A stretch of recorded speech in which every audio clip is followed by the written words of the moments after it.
Well, hello. I'm coming to you from my living room this morning. We're sharing this week's sermon from my living room as several are gone on vacation, and Stephanie and I are going to be doing so as well. So we just felt it was going to be a whole lot easier to do it this way than for me to be trying to load up the video as we get driving down the road this afternoon, or Sunday afternoon. We welcome you to East Union Christian Church and our video message. We hope you're having a great week and hope you have a great time in the Lord. Today I'm going to be starting a series of messages through the Old Testament book of Jonah. Where are you going? Where are you going from the book of Jonah? A lot of times we think of Jonah as the man that we know the story of him being swallowed by a great fish, or we think Jonah and the whale. But there's some great lessons for all of us in the book of Jonah. Now, when I leave here today, or when I leave East Union Christian Church Sunday afternoon, Stephanie and I are going to be embarking on a little bit of a trip. Most of you already know we're going to be heading out of town a few days for some vacation and some visit some friends. Now, don't worry, I plan to be right back next week, same time, same station. So if you miss me to annoy me, or miss me annoying you, we'll be right back next week. No, seriously, but we will be heading out this afternoon, and we covet your prayers, and we look forward to being back with you next week. But when I leave here today, we're going to be embarking on a trip. Now, just suppose Stephanie and I pulled out of the East Union parking lot, and we just decided to start driving, taking random turns wherever we went. Suppose, let's say we turned left onto Highway 57, right in front of the church. Where would we end up? Well, folks, I've traveled that, but I wanted to make sure, so I got out our Google map, and we found that this big trip would take us to North Middletown. Now, 57, I think, comes to a crossroads there. So what if we made another turn there in North Middletown? We could turn right there and take 460. And where would we end up? We would end up in Frankfort, where 460 ends. And you might say, well, that's a great trip, and you better believe it is, because we're leaving on vacation, and if we did that, we would be ending up about 15 miles from our house. So it's not exactly what we want to do. Our plans are to go to North Carolina and then swing back home, go down the East Coast, and then swing back home. That's fine, and the trip to North Middletown would be fine. But that's not where we want to go. I think about how things used to be. I used to, when I'd stop at the rest areas along the interstate, you find a little display there, and you could get maps. You could get maps for the state of Kentucky. If you went into another state, it'd always have a map for you. I'm a member of AAA, and you could go into AAA and you could get a map for any state. You could get sometimes several states together. You could get for many cities. And in fact, up until just a few years ago, I always kept in my car a Kentucky map and also maps of Louisville, Lexington, and Cincinnati, because I was there quite a bit. And so I just wanted to get around. But now what do? You just pull out your phone, you type in the address, and you'll have something like this come up. And you can have it complete with that annoying woman's voice. Stephanie calls her Judy. I don't know why, but that's what she does. I just say, turn her off. She's driving me nuts. And you might know where it's coming from. But that woman is always telling you where to turn, even rerouting you if you miss your turn. But that GPS or our maps serve the same purpose. They tell you where you want to go. My question for you is, where do you want to go?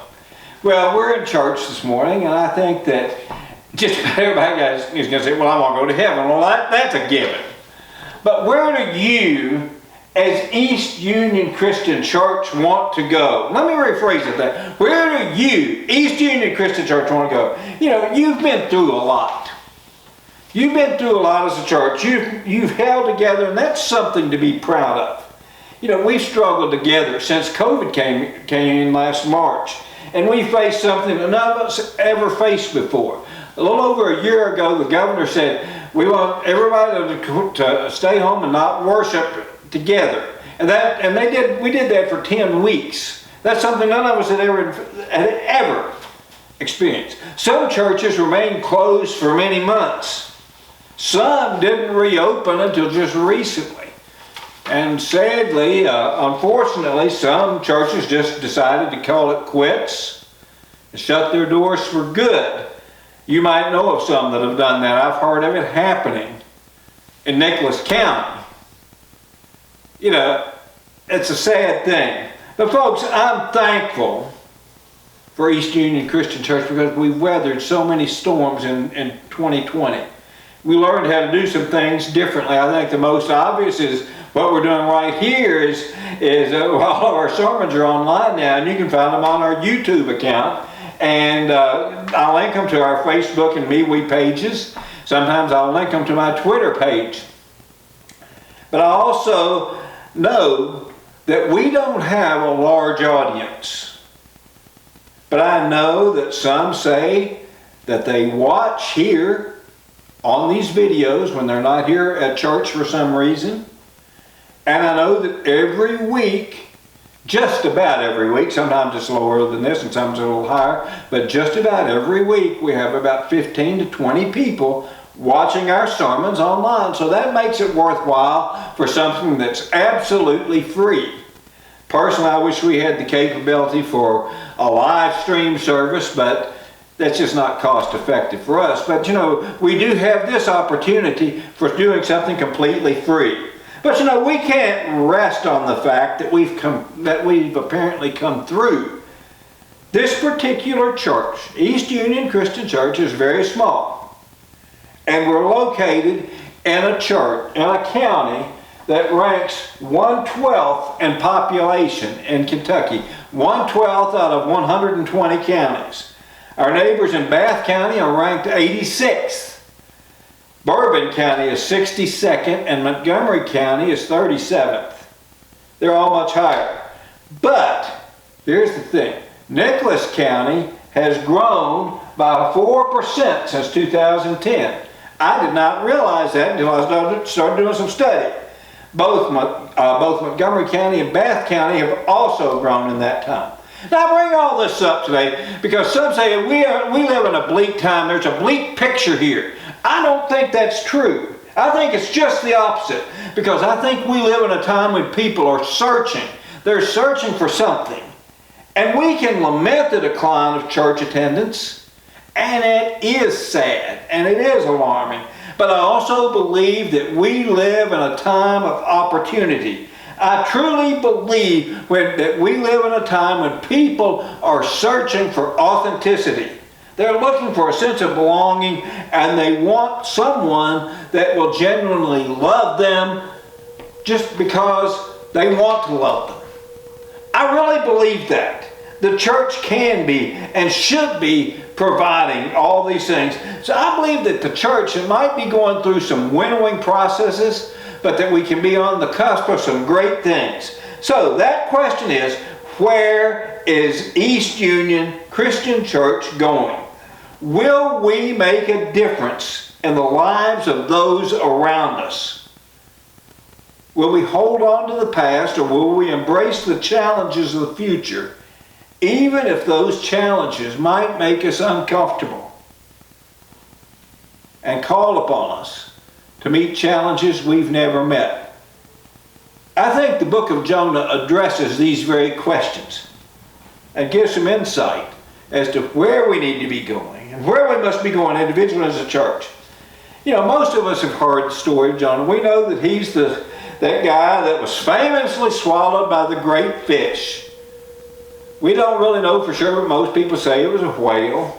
But that's the account in the Bible. And a lot of people are going to be skeptical and say, you can't do that. That can't happen. But there is the story of a man named James Bartley who was being swallowed and found alive in a whale after it was harpooned. That happened close to 100 years ago. But then there's also a more recent story of a Spanish fisherman, a man named Luigi Marquez, who claims he was inside of a whale for 72 hours in 2016. Now, many people are going to doubt those stories. Many say that's just not true, but they've never been unequivocally proven or disproven. Now, what I'm saying to you is that I believe what's in the Bible is true. We take it on faith that God prepared this fish and that Jonah was in his belly for 3 days. So let's look at that story of Jonah, just at the very beginning. In Jonah chapter 1, starting there with verses 1 and 2. Jonah 1, 1 and 2. And in this passage we read, "The word of the Lord came to Jonah, the son of Amittai. Go to the city of Nineveh and preach against it, because its wickedness has come up before me." Folks, we need to look at that.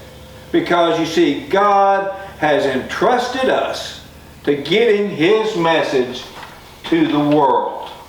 Now folks, I'm going to give you just 2 ideas today. And the first one is that we're asked to be God's witness in a hostile world. The world has always been antagonistic toward the gospel. Always. Always has. Now sometimes that antagonism has been more pronounced than others. But it always has been antagonistic to the gospel. And folks, we need to understand that different parts of the world show antagonism in different ways. But it's there. And we face it in the world we live in. I oftentimes talk from personal experience. We face many people who openly want to thwart religious and faith-based activities, and they make no secret about it. I've shared this with you before, but when I was working for the Anderson News, a major story I covered dealt with an out-of-state organization threatening to sue school systems all over Kentucky. And the school systems, their crime was their football coaches were praying with their teams. And one of the schools that was threatened with that suit was the team I covered, Anderson County. Now, they were trying to silence things. Turned out okay, and it turned out the night that it went into effect, about 500 people came out of the stands to pray with the football team, and it all worked out. But you know, people were trying to stop that. More close by, over in our neighbors over at Asbury University over in Wilmore in Jessamine County, there's a cross on the water tower, and some are trying to tell them, we need to take that cross down. You know, all kind of little things. They're out there, and there's so many other ways that Satan has tried to silence Christians. But look at what God said to Jonah again in Jonah 1, 1 and 2, which I've already read, but read it with me again. The word of the Lord came to Jonah, the son of Amittai. Go to the great city of Nineveh and preach against it, because its wickedness has come up before me. Go up to Nineveh. Get up and go up. Now Nineveh, we don't know a lot. I don't know a lot about it, rather, but history and archaeology tells us that it was a great, great city, perhaps the greatest in the world at that time. Its influence would be maybe like New York, which is the largest city in the United States and probably the most influential city in the world. Or it might be like Tokyo, which is the largest city in the world right now. One scholar I consulted said at the time that Nineveh had approximately 600,000 people. Others say it might have been close to 1 million. But let's say 600,000 people. That's approximately the same size as Louisville today. Louisville has about 615,000 people. By comparison, most of you go to do your shopping and such in Lexington. Lexington is 324,000. So we're talking about a city that was at least double the size of Lexington. And it was considered to be 80 miles in circumference. We're told that it was a 3-day walk to cross Nineveh. But 80 miles in circumference.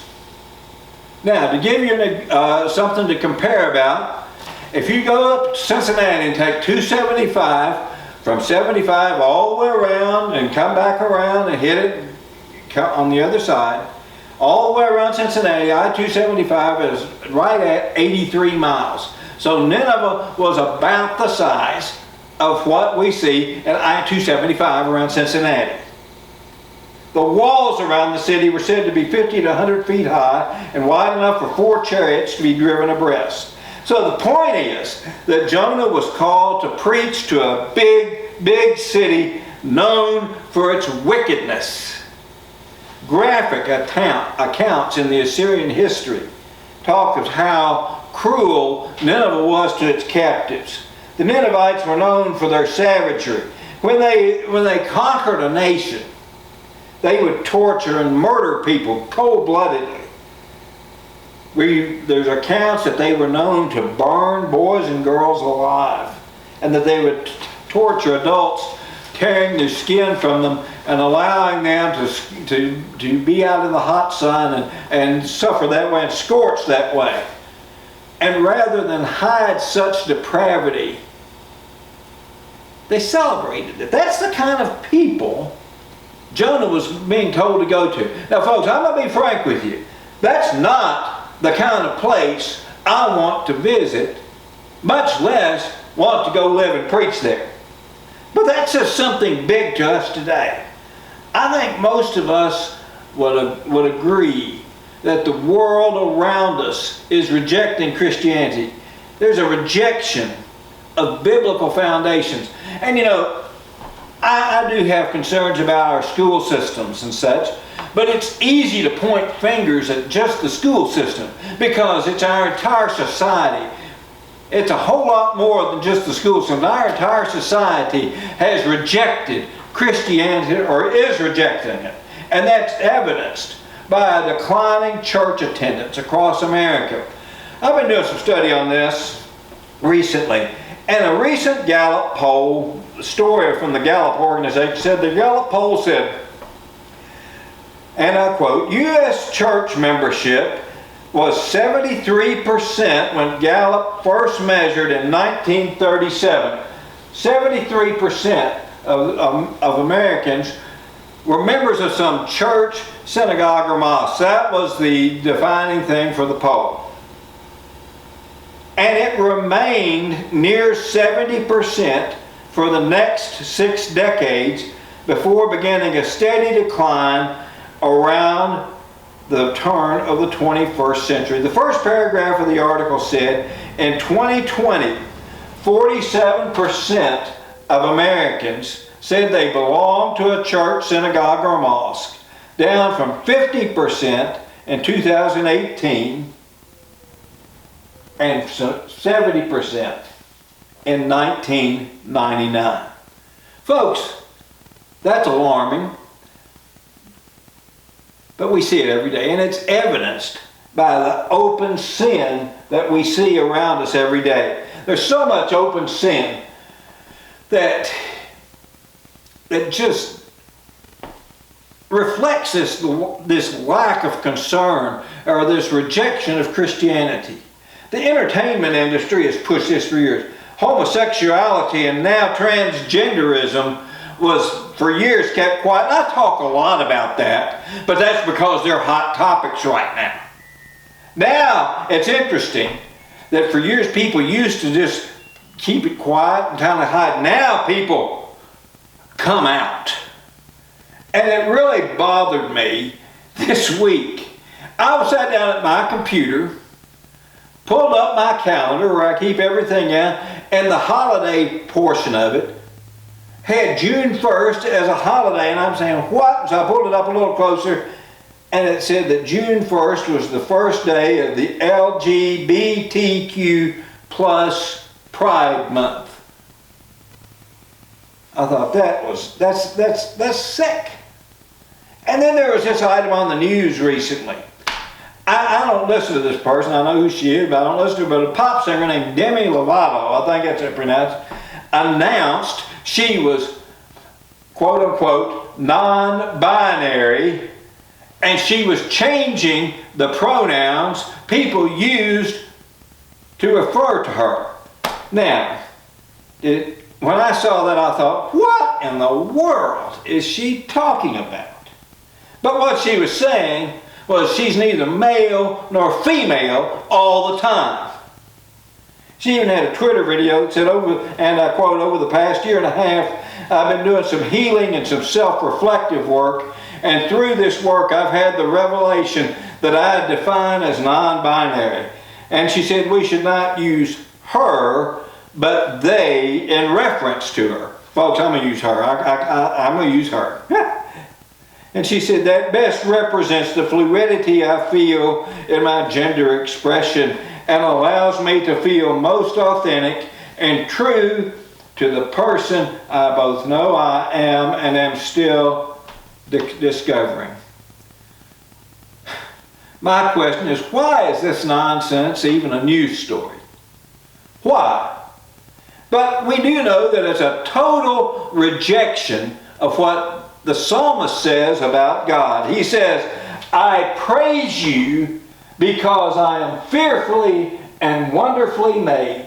Your works are wonderful. I know that full well. That's in Psalm 139:14.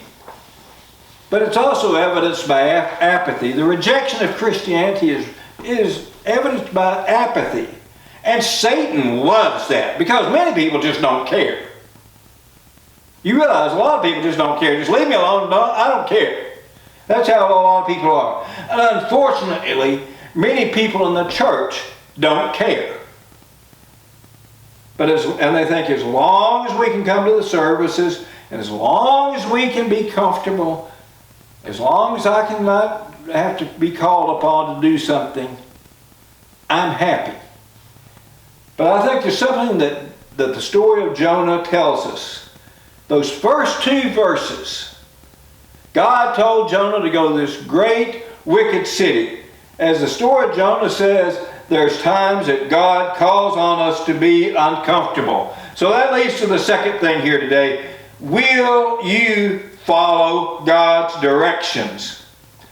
As I open this message, we talked in terms about where we're going. We talked about it in terms of Stephanie and my trip. We know the route we're planning to take for our vacation. And you do too. Whenever you go somewhere, you pretty much know the route. Now we have some flexibility, but we still know generally what we're going to be doing. But what about when we are confronted by great tasks for God? What is our response? Folks, Jonah had a choice. And if you know the story, you know what his choice was. Listen to Jonah 1:3-11. But Jonah ran away from the Lord and headed for Tarshish. He went down to Joppa, where he found a ship bound for that port. After paying the fare, he went aboard and sailed for Tarshish to flee from the Lord. And then the Lord sent a great wind on the sea, and such a violent storm arose that the ship threatened to break up. All the sailors were afraid, and each cried out to his own God. And they threw the cargo into the sea to lighten the ship. But Jonah had gone below deck, and when he lay down and fell into a deep sleep, the captain went to him and said, "How can you sleep? Get up and call up your God.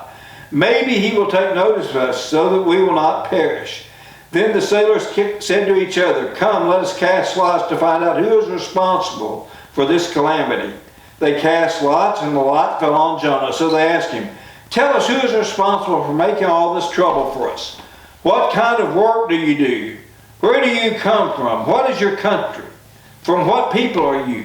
He answered, "I am a Hebrew, and I worship God, the Lord, the God of heaven, who made the sea and the dry land." This terrified them, and they asked, "What have you done?" They knew he was running away from the Lord because he had already told them so. The sea was getting rougher and rougher, so they asked him, "What shall we do to you to make the sea calm down for us?" Simply put, he ran. I think it's interesting that in verse 9 he says, "I'm a Hebrew and I worship the Lord, the God of heaven, who made the sea and dry land." He's saying, I know that God is all powerful, and yet I'm still running from him. Not only did he run, But Nineveh was about 600 miles from Joppa one way. Tarshish, which we think was in Spain, was 1,800 miles the other way. So we think he was running 2,400 miles. So my question for you is, what are you going to do?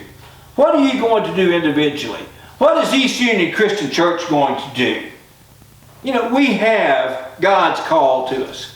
We can't just look around and see the dire shape of the world and say, oh, I just hope everything gets better.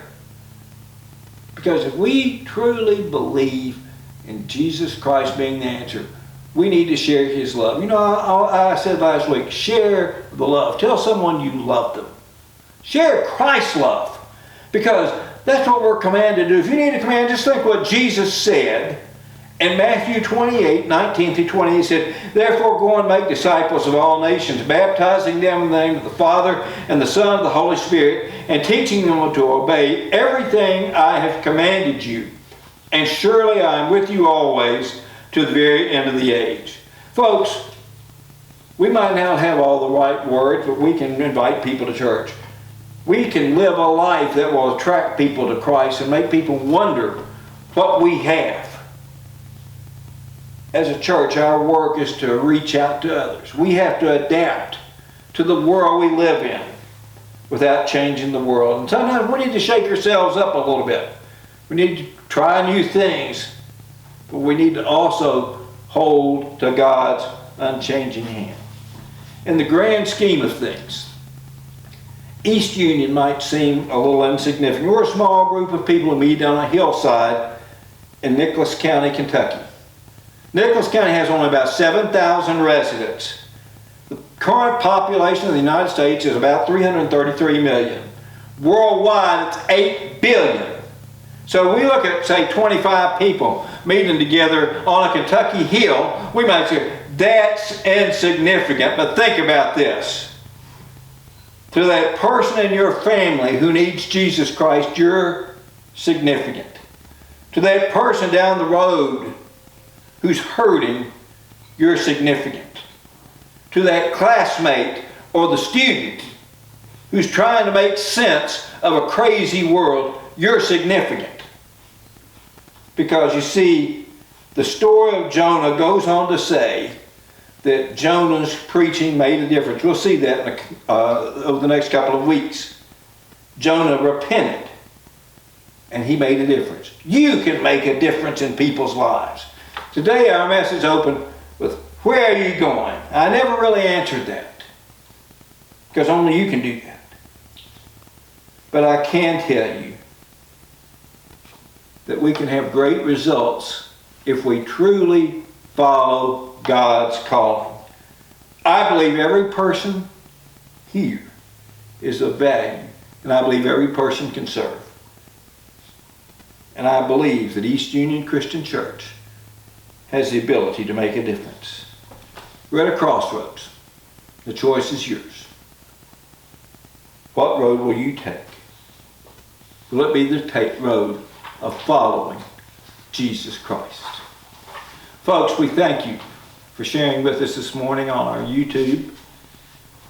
We hope to see you back next Sunday at East Union, June 17th. We'll be talking from Jonah chapter 2. Folks, more than anything, I just want you to know we love you very much. And we hope to see you back again next week. Take care.